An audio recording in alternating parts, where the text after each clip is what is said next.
Hey, what is up guys? It's Brendan here, and today we're going to be covering how old do you have to be to get a credit card. Now, I know many of you guys looking for this answer is trying to figure out how young or old you need to be in order to get your credit card, and it definitely varies depending on what your specific age is and what your income is, what you're looking at, whether you're a student or you're not a student. I'll be covering all of that here in today's video. So in short, the age you need to be the age requirement in order to get your own credit card on your own completely is age 18. So you need to be at least 18 years old in order to get your own credit card under just your name specifically, no other strings attached, just under your name. Now, I will say that if you are at least over 21, age 21 and above, generally credit card companies are a little bit less strict in terms of the overall income requirements and other factors that they have to cover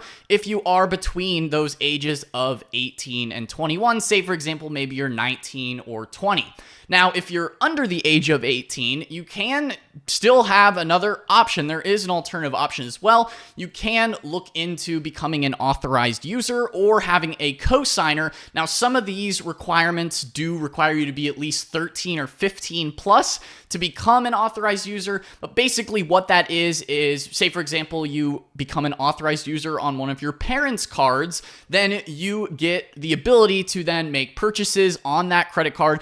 And becoming an authorized user can be a great way to establish a credit history even before you turn 18. Now, of course, this option may not be available to everybody, but it is something I figured worth mentioning. Again, you would have to ask your family members or someone you trust that is willing to add you as an authorized user. Can be a great way to build that credit up even at a younger age below 18 before you can be old enough to even get your own card. Now, I will say a little caveat here in terms of having a co-signer or an authorized user. So you do want to make sure that that person is responsible in paying the credit card in case maybe they're paying for those purchases that you make as an authorized user, or just make sure that when you send them money that everything is being paid in full and on time, because otherwise that can mess up your credit score.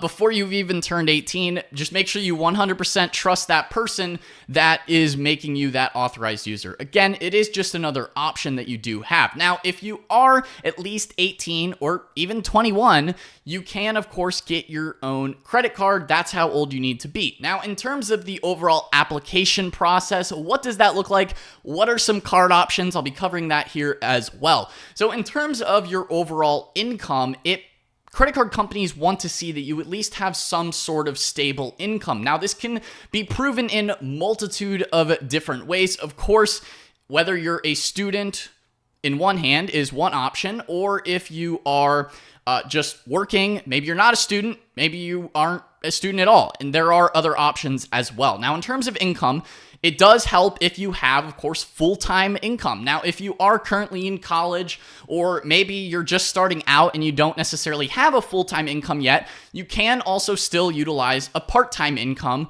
or seasonal work as well, side hustles or different things. Maybe self-employment income can count as well. In general, just the more stable your income is, the better that looks to credit card issuers that are looking at your credit card application and going to whether they approve you or decline you for a card. The more stable and consistent that income is, just the better. The higher it is too is also nice, but in general, they just want to see that you can cover some basic expenses that you currently have. Maybe you're paying a portion of the rent payments or something like that. That's something else that a credit card issuer could take into account as well when they're looking at your overall income and expenses. Now, in terms of income as well, there are also some other income options that can count towards your overall income profile when applying for credit cards. So if you are a student, if you get financial aid money, you can potentially use that as well in your application, as well as maybe if you have some additional student loan money left over, although technically that isn't income, it is still money that is going into your account. Of course, that is not really traditional income. It's still money that is owed back to the school or the government, however your student loans are issued through. But that leftover money that's not going directly to the school, it is something you could potentially also use. Of course, check with your credit card issuer or your bank to see if they would allow that, but it is something worth looking into. In addition to that as well, just any kind of regular income allowance money as well could potentially be used. Again, if you want the strongest application, I would highly recommend having some sort of part-time job. Even if it's just a few hours a week, that can still get you enough income to at least qualify you for your first credit card. Now, in terms of the card types, what would the first credit card look like in terms of your age? Now, of course, again, like I said before, if you're at least 18 or even 21 plus, then your options are fairly similar. Now, I will say there's really two different camps when it comes to the types of credit cards that you're going to want to apply for or look into for your first credit card as a young adult, right? If you're 18, 21, looking at different credit card options, you have your student credit cards is one category that you can look into. Now, of course, to get a student credit card, these are typically unsecured credit cards, so keep that in mind. I will break down the difference unsecured, secured next, but student credit cards, of course, are only really available to those of you who are maybe college students or currently in school, in college or vocational or trade schools or something like that. Then that is available to you, which is great. If you can go for a student credit card, definitely go for it. It's probably your best option.